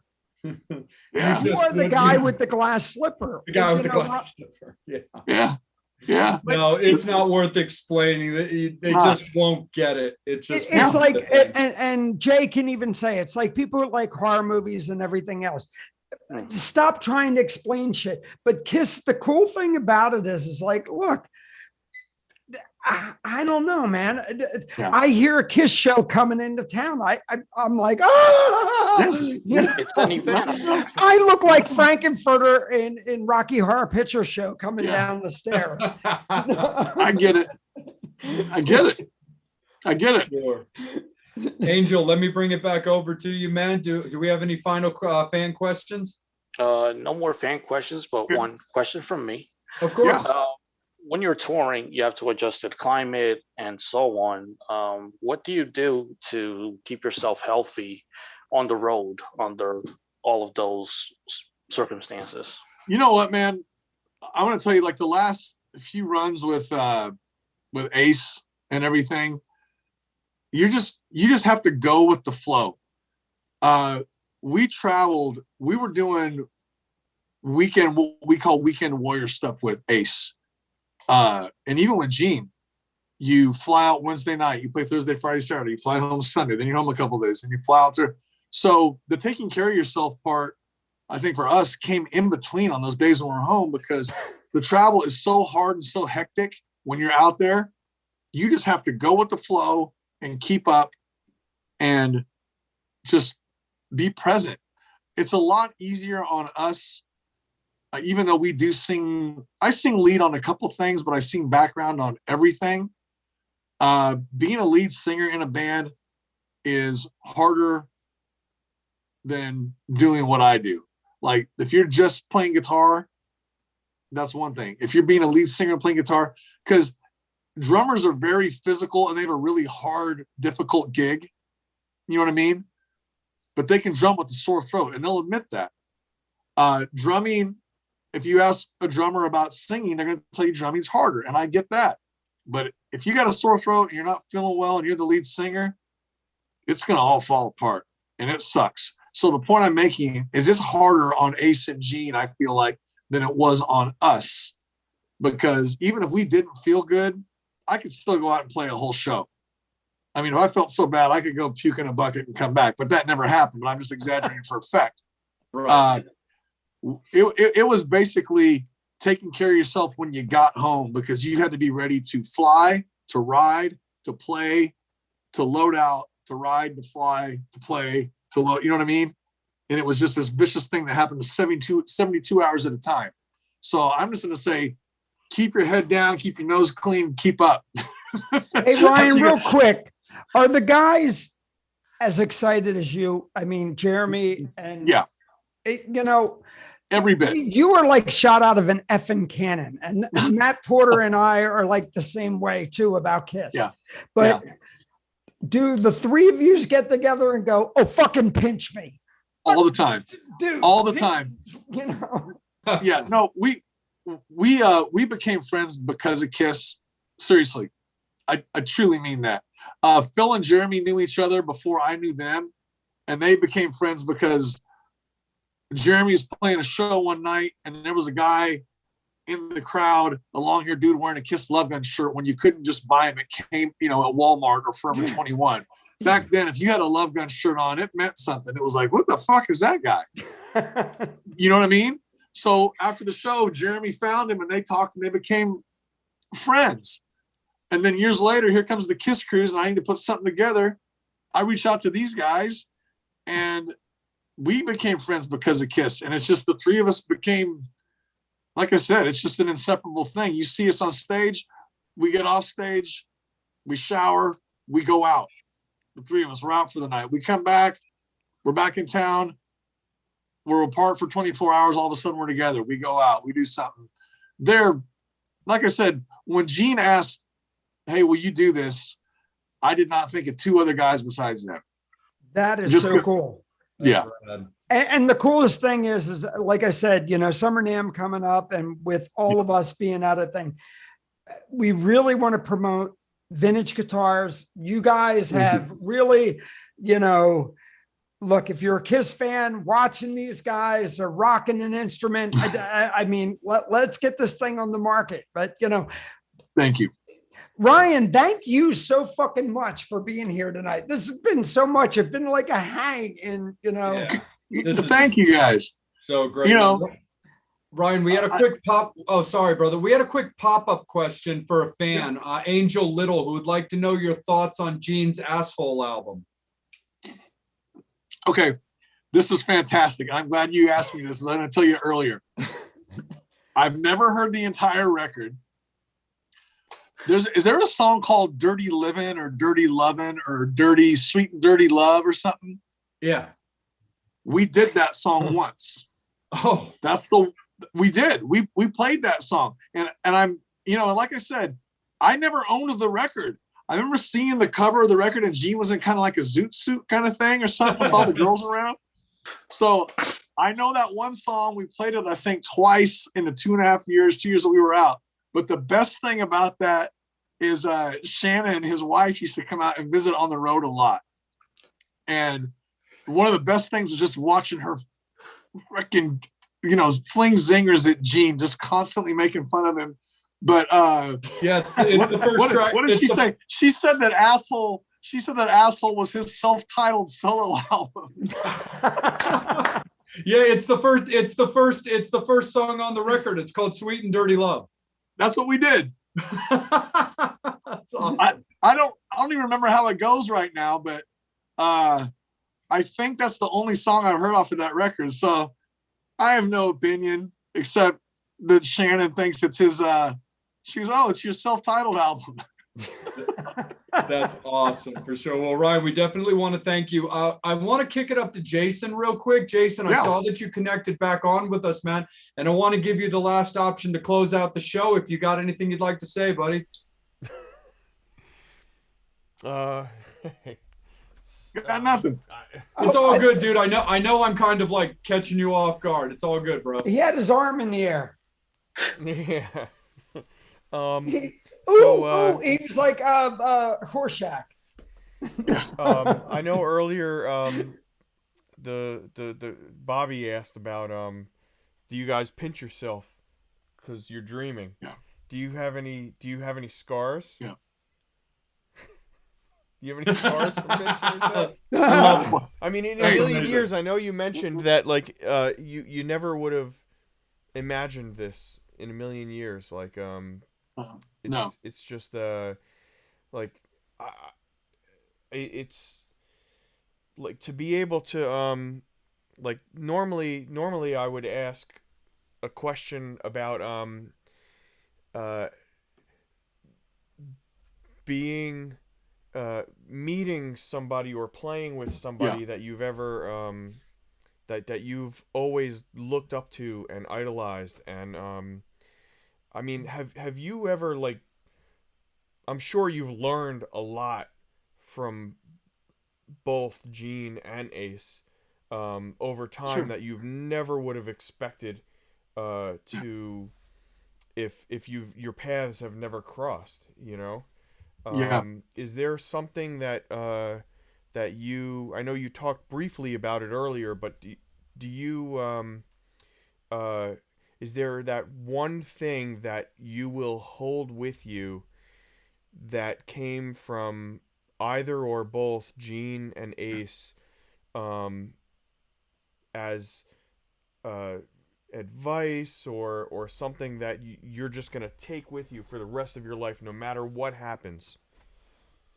Yeah. What is that one Oh, piece of absolutely. advice? Yeah, and that's a valid question. But you know what? I think I kind of mentioned it earlier. Was there was never like I was never sat down and looked in the face by either of them and given a specific piece of advice. There were always pearls that were thrown out here and there, and we'd have conversations, and you pick up on things. The one thing that I'm going to take with me forever that I think I told you after I talked with Gene that day, I kind of joked that I was walking a little taller. You know, I was real fortunate in my life to be able to do a lot of things that I wanted to do. And like I said, getting a record deal is one of them. Touring the world with the band that got a record deal is one of them. All the tours that I got before I even met the Kiss guys, I mean, that goes far beyond where I knew what I wanted to do, but it went far beyond what I actually thought I was going to be able to do as a kid from Topeka, Kansas in the Midwest, because no one in Topeka, Kansas, not very many people were getting record deals and all this kind of stuff. I mean, it was a dream. It was a lofty, unlikely dream. People would have believed more that I would have gone and been an astronaut and gone to the moon than they would have thought that I'd be able to do what I wanted to do. And that's how true that is. But what I've taken from both of those guys, and like I said, I would joke that I walked tall that day. So it's like, wow, I can't believe that this level with this person is where it is. The thing I'll take with me from those guys has been unspoken though. They never said it to me. Well, that's a lie. Gene used to send me stuff in the middle of, after shows at night, but just So the you were fact kind of like Dorothy and the Wizard of Oz. completely. And but the thing was, it was unspoken. They trusted. It was their trust. Yeah. It was their trust. It was something that those records are sacred to me.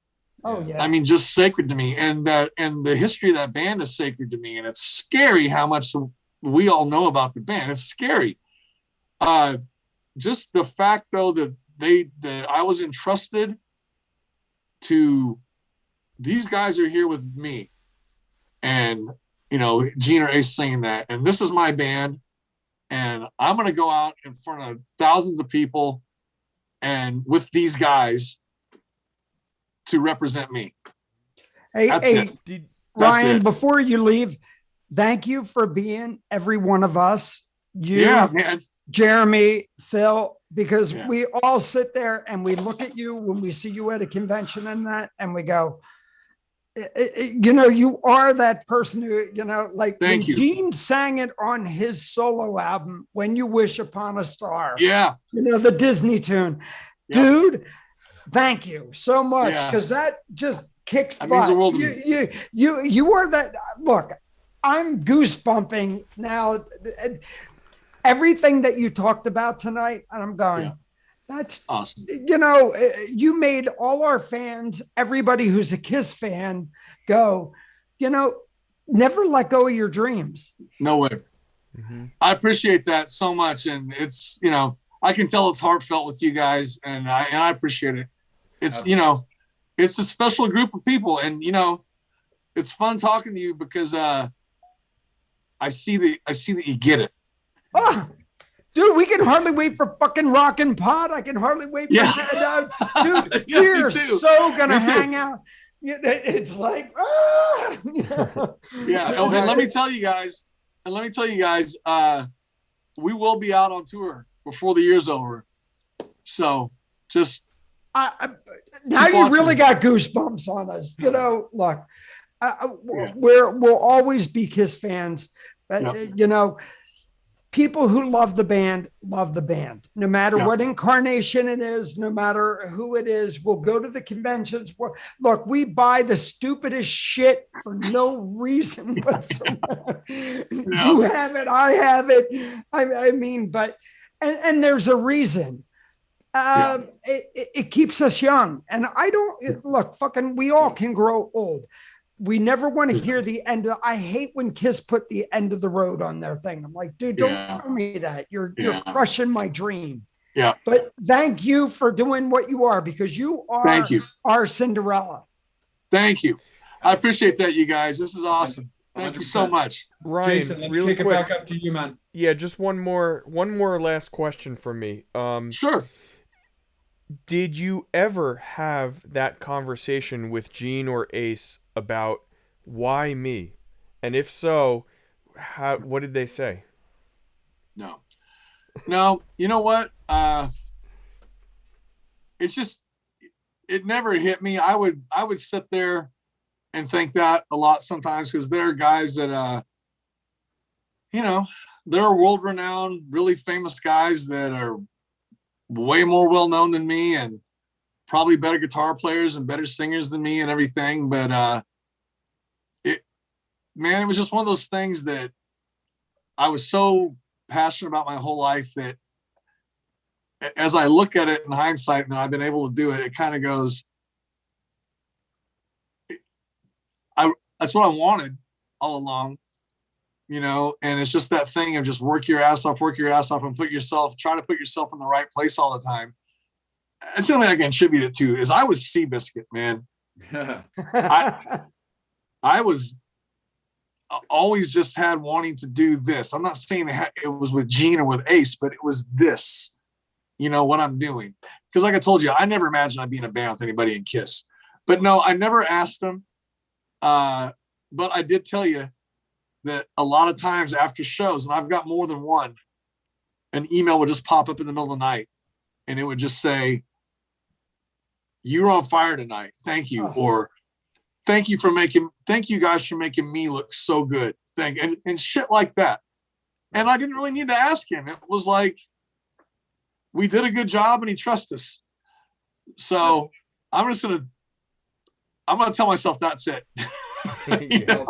For sure. Ryan, you made us all ride high tonight. The fact of the matter is, Ryan, that's really what it comes down to, is like that unspoken thing that you talked about. Because the fact of the matter is, with Gene Simmons and Ace Frehley, they will not have their legacy and back catalog fucked with. And they're not going to be afraid to dismiss somebody who they don't feel is doing their legacy justice. So I think it's exactly what you said, which was that unspoken thing where they will speak up if they need to.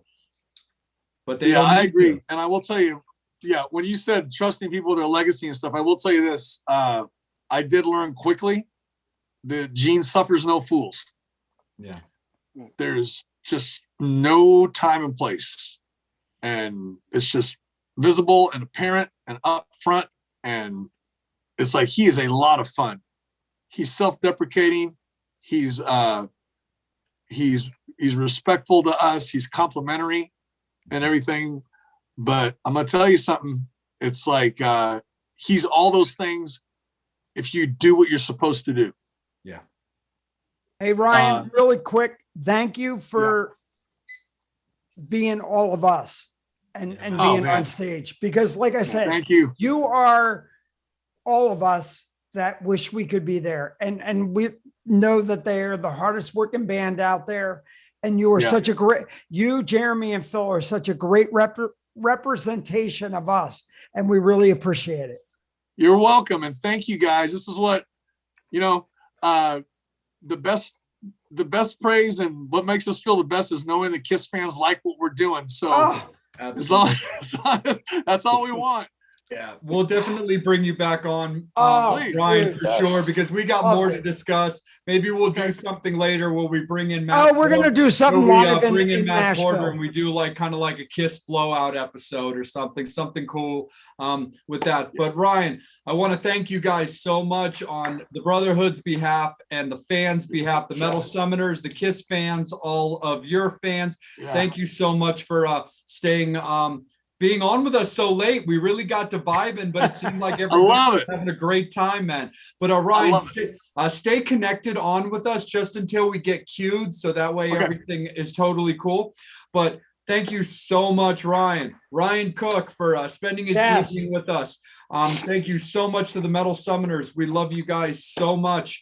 Guest announcement is coming on Friday. As always, we got a great one for you next week. Again, like we kicked off this episode, thank you so much for everything, Tawny. We love you. You will never be forgotten. Yes. Thank you so much. Happy birthday to Eric Singer. We really appreciate you as well. And everybody out there, thank you guys so much. So guest announcement on Friday. Next Wednesday, same place, we will have another killer episode. But we are actually going to close out the episode today with our sponsors. Thank you so much for bearing with us. But again, as a final note with Ryan, go out and see him. See us August, Rockin' Pod in Nashville, the Metal Summit, the Talisman. We are all going to be there. And when Ryan hits the road, make sure you guys go out and support him and bring back those crowds for him to play for. Yeah. So when it comes to the sponsors, thank you guys, as always, for being involved with us. Kicking it off with, of course, Bradley, BLE, Brad, Angie, Dawn. Thank you guys so much for always being involved with us. 2 weeks, actually a week and a half, May 23rd in Maryland, Kickin' Valentina. Yeah. A completely free show. Come out, check it out, support them. Saren Cadaver, Twisted Vines Horror Decor. Thank you so much, love. We love you. Thank you for being involved with us from the ground level up. Mark and Janet, Rock and Horror Apparel. Everything they do is fantastic. They're alumni. They did an episode with us. We really appreciate them being involved with us as well. We always want to take a second to thank David Rosenfeld, who put in some questions today. Thank you so much, David, for being involved with us as well. Rosenfeld and Associates, njsmile.com. And last and not least, Bubby's Beanery, John, Bubby'sBeanery.com. Great little coffee shop, Toms River, New Jersey. So we thank everybody for being involved. Thank you so much, fans. We're going to run a commercial and we are going to call it a night. But again, on behalf of Ryan Vintage Cook, Guitars, Angel Alamo, Bobby Dreyer, Jason Perlsweig, the Jew for you, the one and only Psycho Steve. Again, I'm Jay. Coming up, Bubby's Beanery. But as always, you've been watching the Metal Summit. Yeah.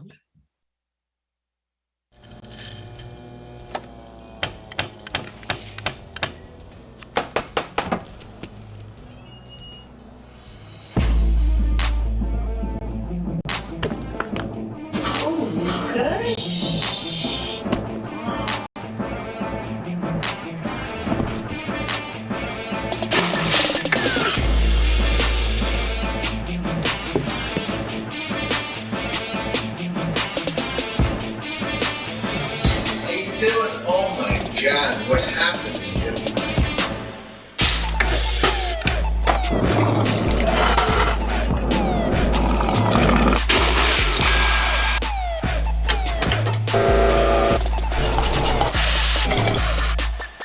Oh, I hope you feel better. Have a great day. Sweet baby Jesus.